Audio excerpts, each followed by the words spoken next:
So, I'm sure most of you have seen by now the story going around about how Antifa has crashed a gay pride parade out in Sweden because it's offensive to the Muslim community out there. Right-wing activists in Stockholm have led a gay pride parade through Muslim neighbourhoods in the Swedish capital. Because of the controversial location, the event was branded provocative. It's a provocation against the Muslim population here. Okay, what do you think about gays, LGBT people? I think it's a private thing what they do in the bed. They've got rainbow flags and cowboy hats. It's the provocative nature of this event that's got so many people angry. The idea of taking the rainbow flag and placing it in the middle of a predominantly Muslim area and causing a bit of chaos. So, is this what we're really coming down to now? Is this really just the polarizing events of fighting for equality that we're going to try? We're going to dehumanize a group of people who can't control their sexuality versus a group of people who have a religious belief that they choose to have? Isn't it a little ironic to state that what gays do in their bedroom is private, but yet we have to respect the private beliefs of someone else? This whole notion that you can't speak out against Islam is just crazy to me. I mean, the distorted views that people have when it comes to the justification of that religion is just crazy to me. I mean, half of the arguments don't make sense. If I had $1 for every time I was called Islamophobic or a white supremacist or a bigot or a Nazi or anything on those lines, I'm pretty sure I could be retired by now. The main argument is that you're a racist if you speak out against it, when that is very clearly not the case. Chechnya, which got a lot of attention last year, is predominantly white and it's in Russia, but everyone wanted to excuse the fact that they are a predominantly Islamic nation and that makes them Muslims. In fact, let's just take a look at some of these Islamic countries and, see who is more offensive to the other dynamic of people. So let's talk about Chechnya. It is in Russia, and most of the people there are white, but 93.47% of the population is Muslim. Homosexuality has been illegal in Chechnya between men since 1996. Some of the punishments you can get in Chechnya for being gay include corporal punishment, torture, and execution. So you can literally be killed just for being gay because of someone's religious beliefs. The next country that we're going to talk about is Iran, that has a 99.7% population that's Muslim. The punishment for being gay in Iran is imprisonment, corporal punishment, and if you're above the age of 18, execution. And if you're a woman on your fourth offense, you get executed too. Women get a little bit better treatment over there, but they're still killed if they continue their dirty, sinful ways. Next on the list is Afghanistan, that has a 99.8% population of Muslims.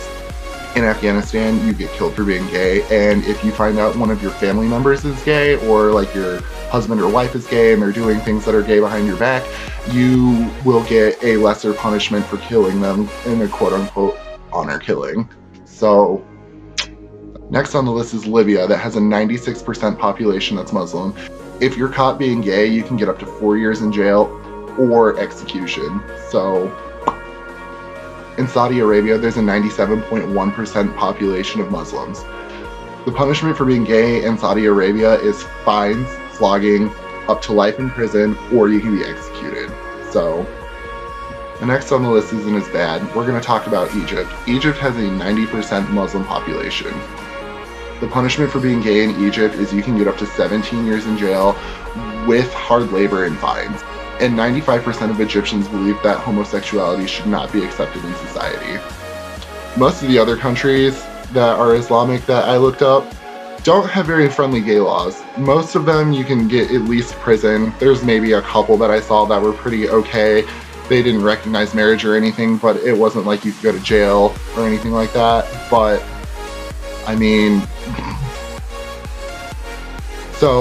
honestly, when you look at it, who's the more offensive to the other group?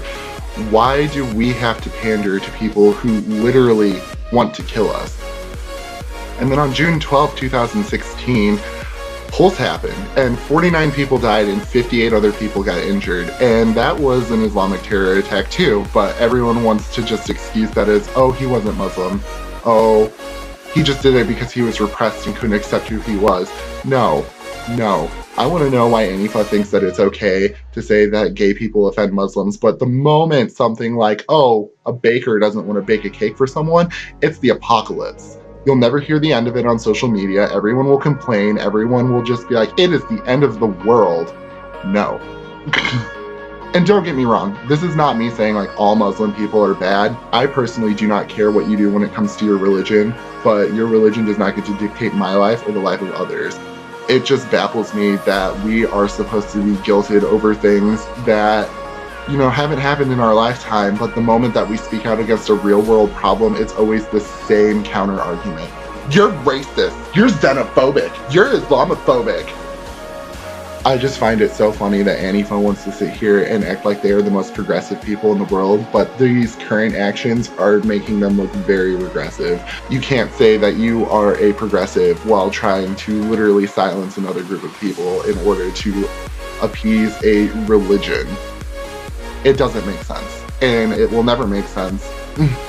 We have progressed as a society, and it is selfish to believe that we need to sell out our values and our tolerance to appease a group of people who have the most intolerant views that I've seen in the modern day. Because at the end of the day, I'm not going to be bothered by being called a racist because I speak out against a religious ideology that literally kills gay people in most of the places that they hold power. It's just not my problem. In fact, I would love to hear the counter argument against how it is so justifiable to give these people a pass because they're, I guess, predominantly not white.